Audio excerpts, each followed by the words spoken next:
Okay, team. Imagine this. It's the most important game of the season, the outcome of which determines if we move on to the playoffs. We're down by 3 and there's under a minute left. There's just been a turnover and now we have possession in 20 meters into the opposition's territory. The ball is passed to you and you see there's still 30 meters till the try line. You need to make a move that gives your team the opportunity to gain territory quickly in order to score a try and win the game. What do you do?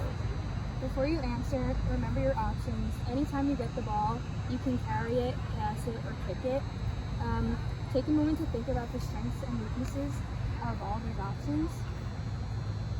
Now, does anyone know what would they do? Haley? I think, personally, I would kick it. Great, yeah. Kicking can be used as an offensive tactic to gain ground on the rugby pitch. To best utilize this tactic, you're going to want to place your kick behind the opposition. Doing this exploits the space behind their defensive line and basically forces them to defend in front of and behind their line. The ultimate goal is for your team to regain possession after you kick it. So the teammates who run up to catch the kick or gather it are called chasers, and their performance is instrumental in the outcome of the kick, because if they're not performing, then you're not going to keep possession and there's no point. So we've already learned like a lot of different types of kicks in rugby, but if your goal is to kick for territory, there are like 3 main types of kicks you're going to want to use. So, and which one you choose will depend on the situation you're in. So the first is the cross kick, and I'm going to have Pam demonstrate it, if that's okay.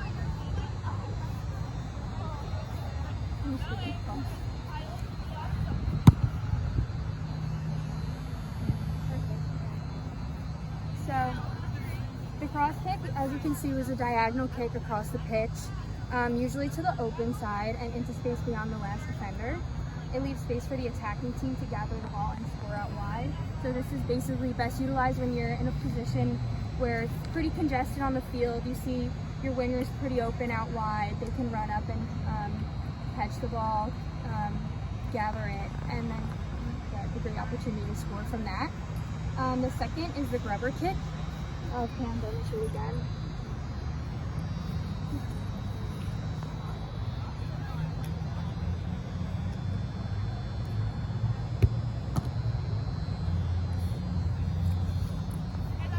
Yeah, so the grubber kick is involves the ball being kicked along the ground through a defensive gap.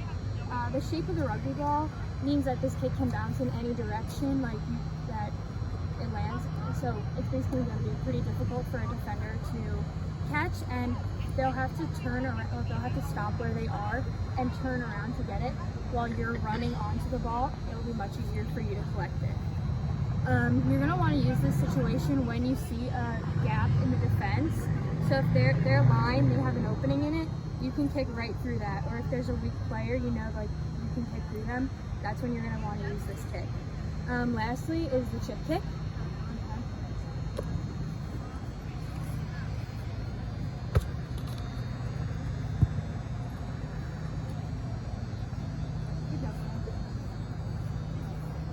So this is a short, shallow kick over or around your opponent, and it's done usually just before they're about to tackle you.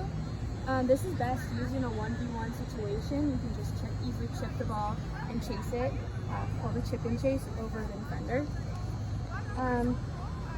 So a good idea would be to make up calls for all of these kicks. So this allows your teammates to know what you plan on doing and get themselves in a position to receive the kick without giving it away to your opponents what exactly you're going to be doing.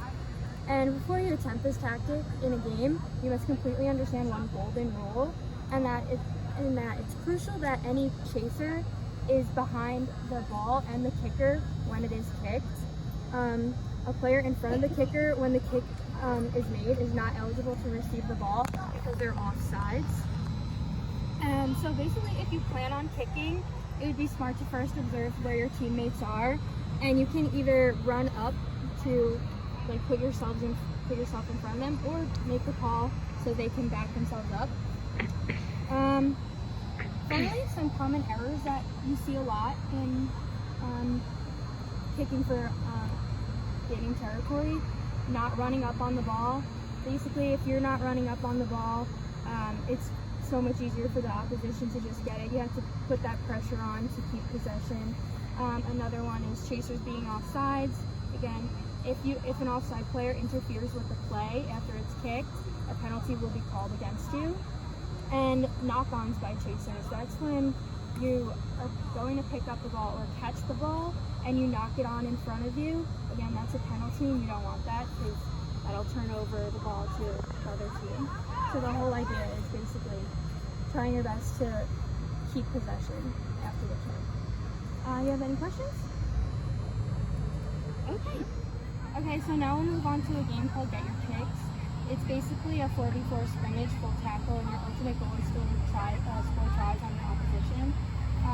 There are a few new rules.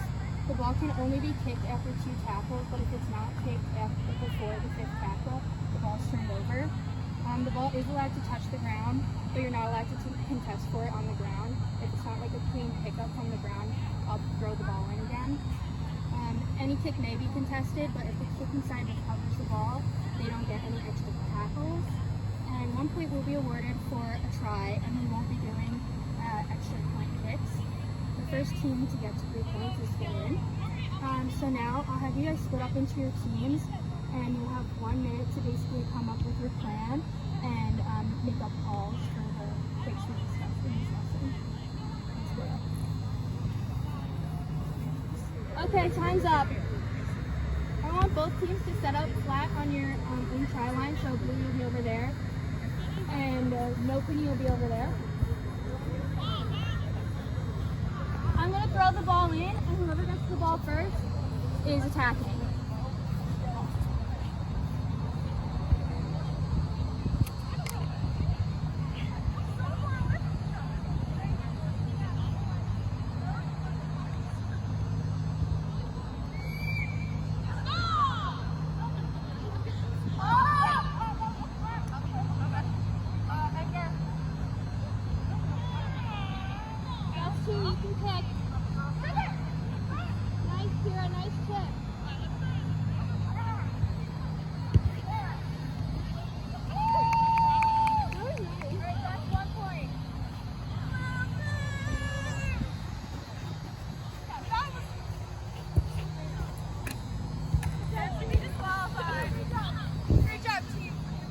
Line up again.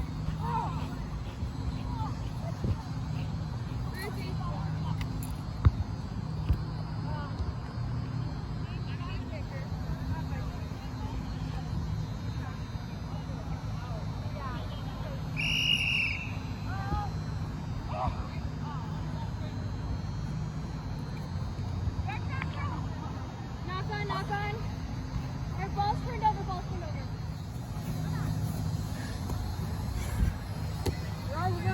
No! Only can kick after 2 tackles. Alright, you guys can do the stop and go.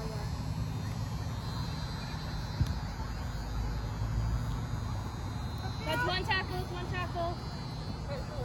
2 tackles. 3. Nice!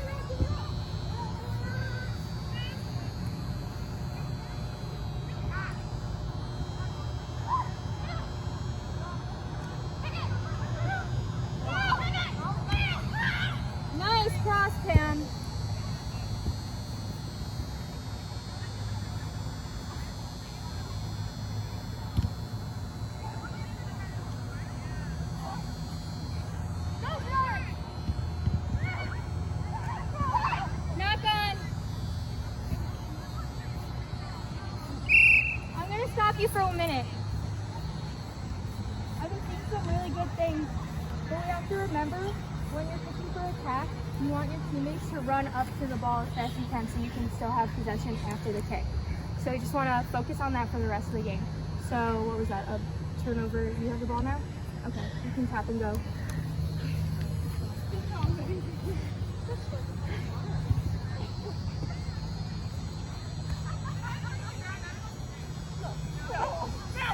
That's 1 One tackle.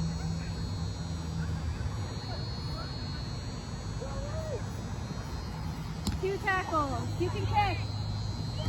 All right.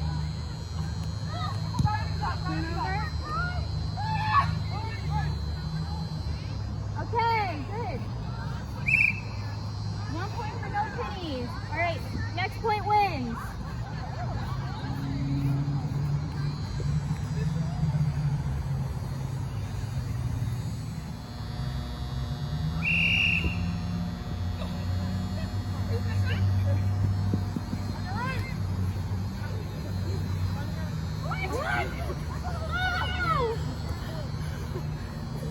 Make a tackle so they have to kick. All right, you guys can kick. Nice chip. Oh.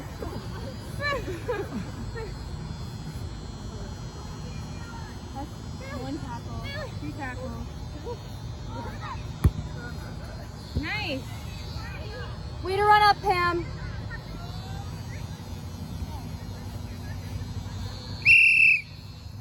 Okay, blue team wins. Let's bring it in. Great job, guys. I saw a lot of positive things in that game. What are some things you thought went well for your team?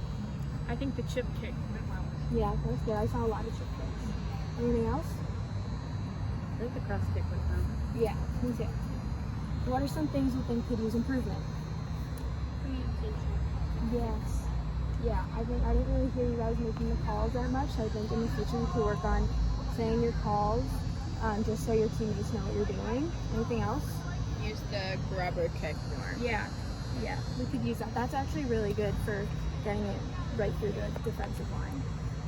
And we'll work on more of those things in the future. But can anyone tell me the golden rule? Stand behind the kicker. Yes, there you go. And going back to the scenario I posed at the beginning of practice, which of the kicks we talked about today would you use if you were in that situation? Cross kick. Yeah. So you'd use the cross kick because you would be able to get it out far into space for your winger, who's usually one of your fastest players, to get it. And I think that will give you the most territory gain in the least time. Great. So now we've learned the value of kicking to move the ball over defenders instead of carrying the ball through their defensive line. Every single one of you are capable of using this tactic in a game. But remember, well-timed and well-placed kicks that allow your teammates to position themselves under the ball to receive it are the best way to keep possession. Today, a lot of you showed me how good your game sense is, and you should use that sense to decide when to kick, which kick to use, and where to place it. So, great job, guys. Thanks,